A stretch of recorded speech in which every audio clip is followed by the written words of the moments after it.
1947 से अब तक हमारे सिस्टम में बहुत सारे बदलाव हुए, लेकिन उस सब में की कोशिश यही रही। शुरू से वो आपको हिंट देते रहे कि एजुकेशन एक श्राप है, इससे दूर रखा जाए। लेकिन ये मासूम जो बच्चे हैं, इनके दिमाग में जो जहर डाला जा रहा है ऊपर से कि शिक्षा ही जो है आगे तुमको ले जाएगी, पूरी कोशिश रहती है कि देखो तुमको हम हर तरीके से दूर रखने की कोशिश कर रहे हैं।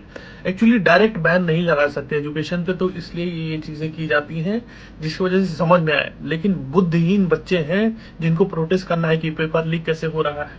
अरे भाई, एक बंदा जब कह रहा है कि इतना पैसा लेके तुम यहाँ ये पद पे आ सकते हो, तो पैसा कमाओ, मेहनत करके एग्जाम देके उस इतने लंबे प्रोसेस में जाने की जरूरत क्या है। आइए हम इस स्वतंत्रता दिवस को शपथ लेते हैं कि एजुकेशन जैसी चीजों से आने वाली नस्ल को दूर रखेंगे और सिस्टम के साथ बढ़ चढ़कर पैसा कमा के बढ़िया माहौल बना देंगे।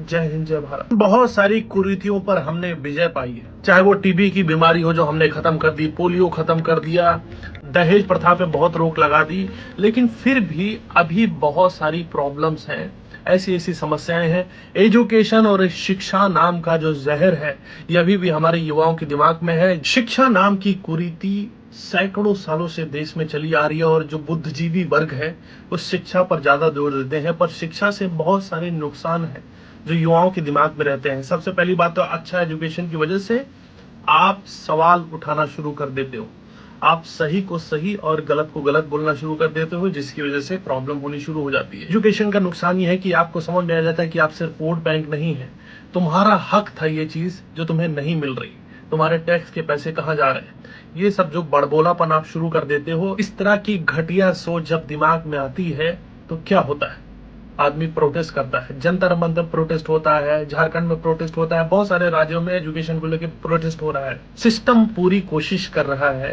कि ये जो एजुकेशन नाम का जहर है, ये हमारे मासूम बच्चों के दिमाग में न घुसे। 1947 से अब तक हमारे सिस्टम में बहुत सारे बदलाव हुए, लेकिन उस सब में की कोशिश यही रही। शुरू से वो आपको हिंट देते रहे कि एजुकेशन एक श्राप है, इससे दूर रखा जाए। लेकिन ये मासूम जो बच्चे हैं, इनके दिमाग में जो जहर डाला जा रहा है ऊपर से कि शिक्षा ही जो है आगे तुमको ले जाएगी, पूरी कोशिश रहती है कि देखो तुमको हम हर तरीके से दूर रखने की कोशिश कर रहे हैं। एक्चुअली डायरेक्ट बैन नहीं लगा सकते एजुकेशन पे, तो इसलिए ये चीजें की जाती हैं जिसकी वजह से समझ में आए। लेकिन बुद्धिहीन बच्चे हैं जिनको प्रोटेस्ट करना है कि पेपर लीक कैसे हो रहा है। अरे भाई, एक बंदा जब कह रहा है कि इतना पैसा लेके तुम यहाँ ये पद पे आ सकते हो, तो पैसा कमाओ, मेहनत करके एग्जाम देके उस इतने लंबे प्रोसेस में जाने की जरूरत क्या है। आइए हम इस स्वतंत्रता दिवस को शपथ लेते हैं कि एजुकेशन जैसी चीजों से आने वाली नस्ल को दूर रखेंगे और सिस्टम के साथ बढ़ चढ़कर पैसा कमा के बढ़िया माहौल बना देंगे। जय हिंद, जय भारत।